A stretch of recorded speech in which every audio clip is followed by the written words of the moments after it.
बच्चों, आज हम आपका पाठ 13 महावीर प्रसाद द्विवेदी और जिनके लेख का नाम है स्त्री शिक्षा के विरोधी कुतर्कों का खंडन पढ़ेंगे। बच्चों, यह एक निबंध है जिसे द्विवेदी जी के महिला मोद नामक शीर्षक निबंध संग्रह से लिया गया है। यह निबंध पहली बार सितंबर 1914 को सरस्वती पत्रिका में पढ़े लिखे लोगों का पांडित्य शीर्षक से प्रकाशित हुआ था। तो चलिए हम महावीर प्रसाद द्विवेदी जी के जीवन परिचय के बारे में जान लें। महावीर प्रसाद द्विवेदी जी का जन्म उत्तर प्रदेश के रायबरेली जिले के दौलतपुर गांव में 1864 में हुआ था। इनके पिता पंडित राम सहाय दुबे कान्यकुब्ज ब्राह्मण थे। पारिवारिक आर्थिक स्थिति अच्छी न होने के कारण स्कूली शिक्षा पूर्ण कर इन्होंने रेलवे में नौकरी कर ली, लेकिन स्वाभिमानी स्वभाव के धनी द्विवेदी जी ने कुछ समय पश्चात रेलवे से इस्तीफा दे दिया।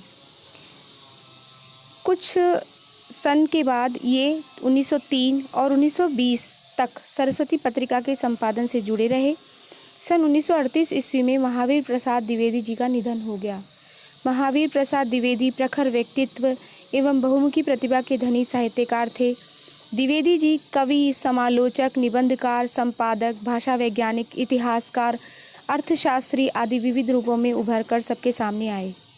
आपने 1903 से 20 तक जब सरस्वती के संपादक का कार्यभार संभाला, तब उन्होंने हिंदी व्याकरण एवं वर्तनी के नियम स्थिर करके हिंदी गद्य की भाषा का परिष्कार किया।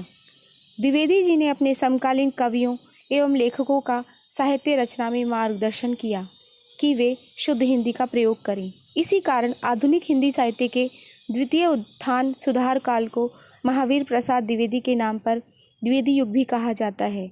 इनके प्रयासों से ही खड़ी बोली काव्य की भाषा के रूप में प्रतिष्ठित हुई, अर्थात खड़ी बोली को काव्य की भाषा बनाने में इन्होंने अपना महत्वपूर्ण योगदान दिया।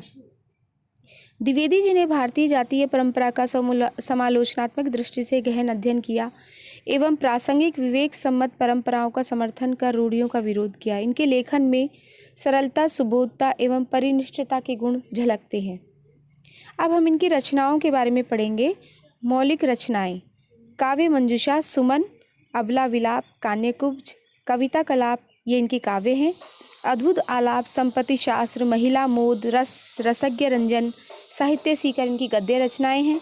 तथा इनके अनुदित रचनाओं में विनय विनोद, स्नेहमाला, ऋतु तरंगिनी जो कि पद्य रचनाएं हैं, भामिनी विलास, रघुवंश, वेणी संहार, बेकन विचार, रत्नावली, स्वाधीनता, ये गद्य रचनाएं। तो एक बार फिर से हम ये जान लेते हैं कि उनका ये जो निबंध है वह द्विवेदी जी के महिला मोद नामक एक निबंध संग्रह से के शीर्षक से लिया गया है तथा यह निबंध प्रथम बार सितंबर 1914 को सरस्वती पत्रिका में पढ़े लिखे लोगों का पांडित्य शीर्षक से प्रकाशित हुआ था। इसमें बताया गया है कि इस 21वीं शताब्दी में स्त्रियां शिक्षा, विज्ञान, सरकारी सेवा, निजी क्षेत्र, व्यापार, वाणिज्य सहित सभी क्षेत्रों में पुरुषों से कंधा मिलाकर समाज निर्माण एवं विकास में अपना योगदान दे रही है। लेकिन इस स्थिति में पहुंचने के लिए स्त्री शिक्षा के पक्षधर सुधारकों को पुरुष प्रधान एवं रूढ़िवादी समाज से कड़ा संघर्ष करना पड़ा और कई कुतर्कों का सामना करना पड़ा। प्रस्तुत निबंध स्त्री शिक्षा को समाज एवं परिवार के विघटन एवं पतन के लिए जिम्मेदार ठहराने वाली दकियानूसी सोच को अकाट्य तर्कों द्वारा सिरे से खारिज करता है, खंडन करता है। साथ ही इसमें इन दकियानूसी व अप्रासंगिक परंपराओं के अंधानुकरण के बजाय विवेक सम्मत यानी अपने अच्छे बुरे के ज्ञान को सुदृढ़ कर एवं तर्कपूर्ण परंपराओं को ही ग्रहण करने की बात कही गई है।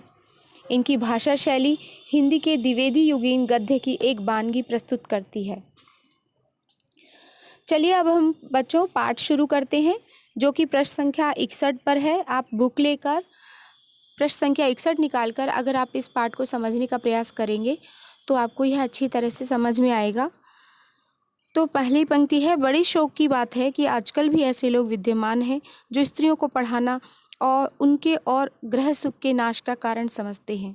द्विवेदी जी कहते हैं कि आज की 21वीं सदी में भी, आज के इस वर्तमान आधुनिक जीवन में भी कुछ लोग ऐसे हैं जो आज भी स्त्रियों को पढ़ाना स्त्रियों के विनाश का कारण समझते हैं और स्त्रियों के घर के सुख का नाश समझते हैं। वो ऐसा समझते हैं कि यदि उनके घर के सुख का नाश हुआ है यदि उनके खुद के जीवन का नाश हुआ है तो केवल और केवल ये उनके पढ़ना है, उनकी विद्या प्राप्त करने के कारण ही ऐसा हुआ है। यह बड़े दुख की बात है। और ये लोग भी ऐसे वैसे नहीं हैं, ये लोग वो हैं जो बहुत सुशिक्षित हैं, जिन्होंने बड़े बड़े स्कूलों और शायद कॉलेजों में भी शिक्षा पाई है, जो धर्मशास्त्र और संस्कृत के ग्रंथ साहित्य से परिचय रखते हैं और जिनका पेशा कुशिक्षितों को सुशिक्षित करना है, कुमार्गगामियों को सुमार्गगामी बनाना है और अधार्मिकों को धर्म तत्व समझाना है। ऐसी जानकारी रखने वाले ऐसे विद्वान लोग भी यदि ये कहते हैं कि स्त्री शिक्षा के कारण ही स्त्री का विनाश हुआ है, उनके गृह सुख का पतन हुआ है, तो यह अत्यंत शोक का विषय है। इसके आगे महावीर प्रसाद द्विवेदी जी उनके द्वारा दिए गए कुछ तर्कों के बारे में बताते हैं कि कैसे उन्होंने ये तर्क दिए हैं। पहला तर्क दिया है, पुराने संस्कृत कवियों के नाटकों में कुलीन स्त्रियों से अपढ़ों की भाषा में बातें कराई गई है। इससे प्रमाणित है कि इस देश में स्त्रियों को पढ़ाने की चाल न थी, होती तो इतिहास पुराण आदि में उनको पढ़ाने की नियमबद्ध प्रणाली जरूर लिखी मिलती। पहला कारण उन्होंने बताया है कि कुलीन स्त्रियों से उन्होंने अपढ़ भाषाओं में बात कराई गई। तो इसके लिए मैं आपको समझा दूं कि कुछ संस्कृत कवियों ने क्या किया है कि पुरुष पात्रों से उन्होंने अपने नाटकों में संस्कृत भाषा में बात करवाई है और स्त्री पात्र और नीची जाति के जो पात्र हैं उनसे उन्होंने संस्कृत भाषा में संवाद न बुलवाकर उनसे प्राकृत एक भाषा है उस भाषा में उन्होंने संवाद बुलवाए हैं। इसको आप अच्छी तरह समझ लेना, नहीं तो आपको यह पहला तर्क समझ में नहीं आएगा कि संस्कृत नाटकों में संस्कृत कवियों और लेखकों ने अपने ग्रंथों में राजा, मंत्री आदि पुरुष जो पात्र हैं उनसे संस्कृत भाषा में वार्तालाप करवाया है और स्त्री एवं नीची जाति के जो पात्र हैं उनसे उन्होंने संस्कृत की जगह प्राकृत भाषा में बात करवाई है। तो यहाँ पर जो तथाकथित जो पढ़ने लिखने वाले हैं जो ये कहते हैं स्त्रियों के पढ़ने से उनके घर का नाश होता है, उनका विनाश होता है, वो अपना पहला तर्क ये देते हैं कि उस समय स्त्रियां पढ़ी लिखी नहीं होती थी, इसलिए उनसे संस्कृत न बुलवाकर उनसे उन्होंने प्राकृत बुलवाई। समझ गए आप? अर्थात अगर उनको संस्कृत आती तो वो संस्कृत बोलती, उन्हें संस्कृत नहीं आती थी क्योंकि वो पढ़ी लिखी नहीं थी। इसका मतलब वो कहना चाहते हैं कि उस समय स्त्रियां पढ़ी लिखी नहीं होती थी, तो आज के समय भी स्त्रियां पढ़ी लिखी नहीं होनी चाहिए। आगे वो कहते हैं कि क्यों नहीं पढ़ाना चाहिए। पहला कारण तो उन्होंने दिया कि प्राचीन काल में, वैदिक काल में स्त्रियां पढ़ी लिखी नहीं होती थी और इसका हमें पता उस समय के ग्रंथों से पता चलता है। उस समय के ग्रंथों को जब हम देखते हैं तो हमें पता चलता है कि पुरुष तो बोलते हैं संस्कृत और स्त्रियां बोलती है अपढ़ों की भाषा यानी प्राकृत। इसका मतलब उस समय स्त्रियां पढ़ती नहीं थी, इसलिए आज भी नहीं पढ़नी चाहिए। दूसरा कारण बोलते हैं स्त्रियों को पढ़ाने से अनर्थ होते हैं, इसलिए स्त्रियों को पढ़ाना नहीं चाहिए। शकुंतला इतना कम पढ़ी थी कि गंवारों की भाषा में मुश्किल से एक छोटा सा श्लोक लिख सकी थी। आपने शकुंतला दुष्यंत की कहानी पढ़ी है बच्चों? तो ये वही शकुंतला है। उस शकुंतला को दुष्यंत ने गंधर्व विवाह करके और जंगल में ही छोड़ दिया था। तिस पर भी उसकी शिक्षा ने, इतनी कम शिक्षा ने अनर्थ कर डाला। शकुंतला ने जो कटु वाक्य दुष्यंत को कहे वह उसकी पढ़ाई का ही दुष्परिणाम था।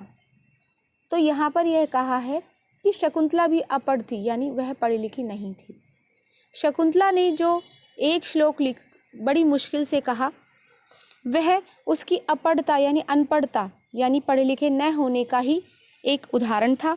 और उसने अपने पति दुष्यंत को जो कटु वाक्य कहे जब उसने उसे छोड़ दिया तो वह भी उसके थोड़े बहुत पढ़ लेने का ही दुष्परिणाम था। इसलिए स्त्रियों को पढ़ना नहीं चाहिए। तीसरा बोलते हैं जिस भाषा में शकुंतला ने श्लोक रचा था वह अपढ़ों की भाषा थी, अर्थात वह प्राकृत भाषा में लिखा गया श्लोक था। अतएव नागरिकों की भाषा तो दूर रही, अपढ़ गंवारों की भाषा पढ़ाना भी स्त्रियों को बर्बाद करना है। तीसरा और अंतिम कारण क्या कहते हैं कि जो एक श्लोक शकुंतला ने अपने पति दुष्यंत को कहा था जब उन्होंने उसे गर्भवती बनाकर जंगल में छोड़ देने पर, वापस शकुंतला के दुष्यंत के दरबार में आने पर जब शकुंतला ने उसे जो दुर्वाक्य स्वरूप एक श्लोक कहा था वह भी अपढ़ों की भाषा यानी प्राकृत भाषा में कहा था। इसलिए संस्कृत तो दूर, प्राकृत भाषा भी पढ़ाना, स्त्रियों को बर्बाद करना है। ये 3 तर्क उन व्यक्तियों ने दिए हैं जो स्त्रियों को पढ़ाना अनर्थ का कारण मानते हैं। तो इस पर महावीर प्रसाद द्विवेदी कहते हैं, इस तरह की दलीलों का सबसे अधिक प्रभावशाली उत्तर उसकी उपेक्षा है। उपेक्षा अर्थ उस तरफ ध्यान न देना। तथापि हम 2-4 बातें लिख देते हैं। वो कहते हैं कि यद्यपि ये तीनों बातें निरर्थक है, हम इनका कोई जवाब देना नहीं चाहते। हम जब किसी बात पर ध्यान नहीं देना चाहते, किसी चीज़ का उत्तर नहीं देना चाहते, तो हम उसको एक तरह से क्या कर देते हैं, अनदेखा कर देते हैं। तो यहाँ पर भी कहा है महावीर प्रसाद द्विवेदी ने कि इन 3 तर्कों को हम क्या कर देते हैं, अनदेखा कर देते हैं। फिर भी हम इसके तर्क में 2-4 बातें कह देते हैं, जिसको कि हम इस प्रकार पढ़ेंगे कि नाटकों में स्त्रियों का प्राकृत बोलना उनके अपढ़ होने का प्रमाण नहीं। अर्थात यदि नाटकों में लेखकों ने, संस्कृत कवियों ने उनसे प्राकृत भाषा में बात कराई, तो इससे यह नहीं पता चलता कि वे अनपढ़ थीं, क्योंकि प्राकृत भी एक भाषा ही थी। अधिक से अधिक इतना ही कहा जा सकता है कि वे संस्कृत न बोल सकती थी। अब आप देखिए बच्चों, यदि हमें इंग्लिश नहीं आती है, यदि हमें अंग्रेज़ी नहीं आती है, तो हम बोल ही तो नहीं पाते, हम समझ तो सकते हैं। तो ऐसा हो सकता है कि उस समय भी स्त्रियां संस्कृत समझती तो होंगी, पर संस्कृत बोल नहीं पाती होंगी, और इस कारण उनसे प्राकृत बुलवाई होगी। इसका मतलब यह कदापि नहीं है। इसका मतलब क्या यह है कि हम पढ़े लिखे नहीं हैं? हम हिंदी जानते हैं, इसका मतलब हम पढ़े लिखे नहीं हैं? नहीं, हम पढ़े लिखे हैं। तो वो संस्कृत नहीं बोल सकती थी, इससे यह अर्थ कदापि नहीं लगाया जा सकता कि वे अनपढ़ थी। ये उनके अनपढ़ और गंवार होने का परिचय नहीं है। यह केवल इतना है कि वे संस्कृत नहीं जानती थी, वे प्राकृत और उस समय की प्रचलित बाकी भाषाएं जानती थी।